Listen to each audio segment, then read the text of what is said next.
네, 안녕하세요. 이번에 진행할 자소서 항목풀이는 2024년 금융감독원 종합직원 채용입니다. 제가 이번에 진행할 자소서 항목풀이는 1번 문항입니다. 금융감독원의 이번에 자소서 항목풀이의 가장 큰 특징은 대문항에 여러 가지의 꼬리 질문들이 나온다는 것입니다. 예를 들면 첫 번째 문항에는 인생관에 대해서 묻는다면 그 두 번째 문항에는 인생관을 어떻게 형성했는지 그 구체적인 경험을 묻는 것이 특징입니다. 그렇기 때문에 선 문항과 후 문항의 연결고리가 이번 자소서 항목풀이의 핵심이 될 것 같습니다. 네, 그럼 바로 1번부터 자소서 작성 예시를 보여드리도록 하겠습니다. 네, 1번에는 지원 동기를 묻고 있어요. 1번에 대한 꼬리 질문은 직접적인 지원 동기를 묻고 있는 항목인데요. 작성 프레임은 크게 세 가지로 나눌 수 있습니다. 일단 첫 번째는 금융 트렌드를 강조하는 방식인데요. 현재 금융시장의 현황은 어떠어떠한데 이런 현황을 보면서 지원자님이 가지고 있었던 궁금증 혹은 느낀 점을 그냥 솔직하게 작성해 주시면 될 것 같습니다. 그리고 이러한 고민들을 통해서 지원자 여러분들이 스스로 찾았던 답과 그 답을 실천하기 위해서 금융감독원이 필요한 역할이 무엇인지 스스로 정의 내려봤다는 그 과정을 작성하시는 것을 추천드립니다. 두 번째로는 지원자 여러분들이 가지고 있는 경쟁력을 강조하는 방식인데요. 지원자 여러분들이 그동안 함량해왔던 역량을 쌓은 이유를 설명을 해주시고 이렇게 함량한 역량을 바탕으로 지원자님이 근무하고 싶었던 기업의 결에 대해서 작성해 주시면 됩니다. 이러한 결과 그리고 지원자님이 쌓아온 역량의 흐름에 따라 금융감독원에서 근무하고 싶다는 식으로 작성을 해주시면 완성도 높은 지원 동기가 됩니다. 마지막으로는 금융산업에 대한 본인의 생각을 강조하는 방식인데요. 금융산업 그 자체에 대해서 여러분들이 고민을 하시고 생각하신 그 과정에 대해서 솔직하게 작성해 주시면 담백한 지원 동기가 완성될 것 같습니다. 네, 저는 경영 직렬을 가장 큰 예시로 작성 예시를 보여드리려고 하는데요. 실제로 저희 학생들도 그렇고 자소서 공고를 올리는 사이트를 보니 경영 직렬에 지원하시는 분들이 많더라고요.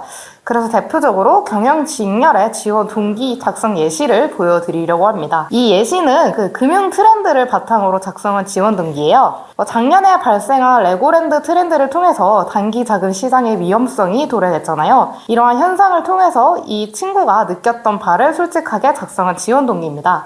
일단 첫 번째로는 최근에 레고랜드 사태를 보면서 느꼈던 적이 있었습니다 라는 한 문장으로 이 친구가 가지고 있었던 금융시장에 대한 관심을 한 줄로 표현하고 있습니다. 이러한 사태를 보면서 이 친구는 과연 금융의 본질은 무엇일까 라는 고민을 하였다고 해요. 이 고민의 결과 금융이란 보이지 않는 신뢰와 신용이 핵심임을 이해할 수 있었다고 합니다. 실제로 그 레고랜드 사태를 통해서 채권을 갚지 못하는 모습을 통해서 한국 금융시장에 신뢰가 있느냐라는 본질적인 질문이 떠올랐잖아요.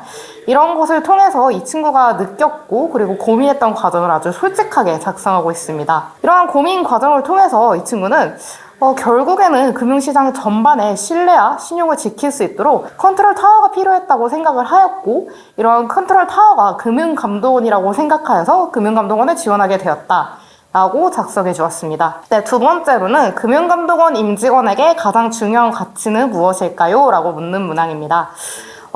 그 금융감독원 홈페이지에 들어간다면 인재상이 나와 있습니다. 대표적인 인재상은 5가지인데요. 첫 번째로는 업무 능력, 그리고 두 번째로는 신뢰감, 세 번째로는 진실성, 네 번째로는 서비스 정신이고 마지막은 윤리의식입니다.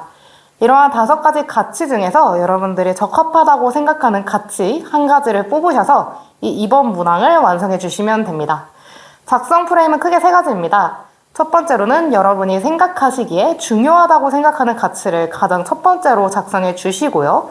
두 번째로는 그 가치가 왜 중요한지 그 이유를 작성해 주시면 됩니다. 마지막으로는 여러분들이 선택하신 그 가치를 실천한 경험을 언급해 주시면 됩니다. 네, 구체적인 작성 예시로 설명드리도록 하겠습니다. 이 친구는 이상적인 금융감독원의 인재가 되기 위해서 중시해야 될 핵심 가치는 윤리성이라고 말하고 있습니다. 그 이유로는 금융감독원의 지침 하나로 다양한 금융기관의 방향성이 한 번에 바뀔 수 있는 큰 영향력을 갖고 있기 때문에 어떠한 유혹에도 흔들리지 않는 윤리성이 필요하다고 생각한다고 하네요. 이 친구는 주차장 아르바이트를 통해서 윤리성을 가지고 있음을 적극적으로 어필하였는데요. 주차장 아르바이트 당시에 주차비를 청구하지 않는 편법이 있었다고 하네요. 이러한 편법은 사장님이나 아니면 아르바이트 지인들을 대상으로 주차비를 할인해주거나 청구하지 않는 편법이었는데요.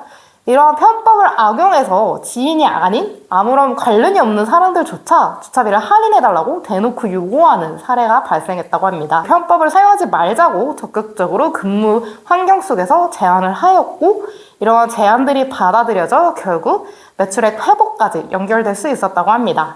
네, 세 번째 문항 진행하도록 하겠습니다. 네, 세 번째 문항은 현재 금융감독원이 당면한 금융 관련 이슈를 직접적으로 묻고 있는 문항입니다. 바로 작성 프레임 설명드리도록 하겠습니다. 첫 번째로는 여러분들이 생각하시는 중요 이슈에 대해서 직관적으로 말씀을 해주세요. 그리고 두 번째로는 해당 이슈가 왜 중요한지 그 이유를 설명해 주시면 됩니다. 마지막으로는 해당 이슈를 해결하기 위해 금융감독원이 수행해야 될 역할을 설명해 주시면 됩니다. 이번 금융감독원의 자소서 분량은 매우 짧아요. 약 400자 정도의 분량인데, 이 400자를 그냥 자소서 항목이 묻고 있는 바만 제대로 적어내신다면 완성도 높은 자소서 내용이 될 것입니다.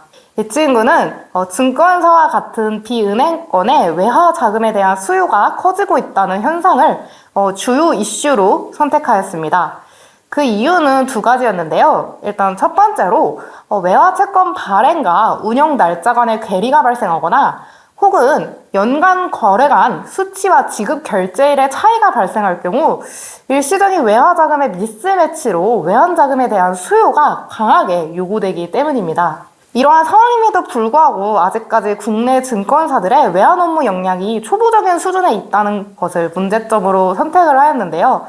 이러한 문제점을 해결하기 위해서 금융감독원이 수행해야 될 역할은 바로 비은행 금융기관이 외환 업무를 수행할 수 있도록 법적인 제도를 개선해야 한다는 것입니다. 실제로 그 증권사와 같은 비은행 금융기관은 외환 업무를 수행할 수 없게끔 법 제도가 개정되어 있기 때문에 상당히 많은 제한점이 있다고 해요.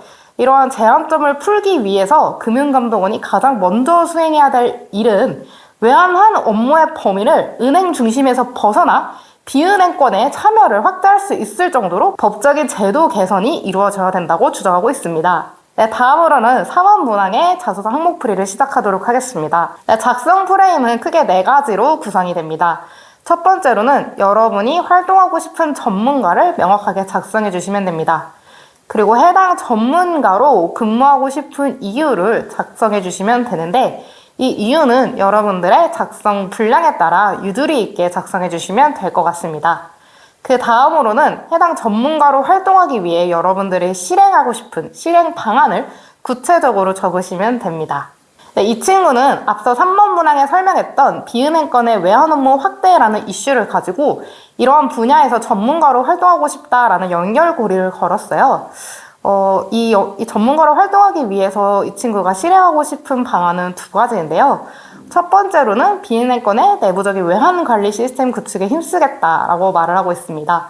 그 이유는 비은행권의 외환 스위프트 참여가 허용이 되었지만 이전까지만 하더라도 외환 관련된 업무를 수행해 본 적이 없어서 관련 이슈나 리스크가 터질 수도 있잖아요. 이러한 리스크를 선제적으로 예방하고 발생하더라도 쉽게 해결할 수 있도록 내부 통제 구축 시스템을 개설하고 싶다라는 주장을 하고 있습니다. 두 번째로는 투자자들의 비은행권의 거래 유인을 높여나가기 위해서 전자거래 시스템을 발전시키고 싶다고 말하고 있습니다. 동일한 말이지만 외환 업무에 이력이 없기 때문에 아예 이 업무를 수행할 수 있는 내부적인 시스템이 전혀 없는 상황입니다. 그렇기 때문에 전자거래 시스템을 처음으로 개발하는 사람이 됨으로써 지속적으로 비은행권의 외환 업무를 수행할 수 있는 기반을 만들어 나가고 싶다고 기재하였습니다. 더 자세하고 구체적인 작성 예시를 보시고 싶으시다면 저희 457집 홈페이지로 찾아오시면 될 것 같습니다.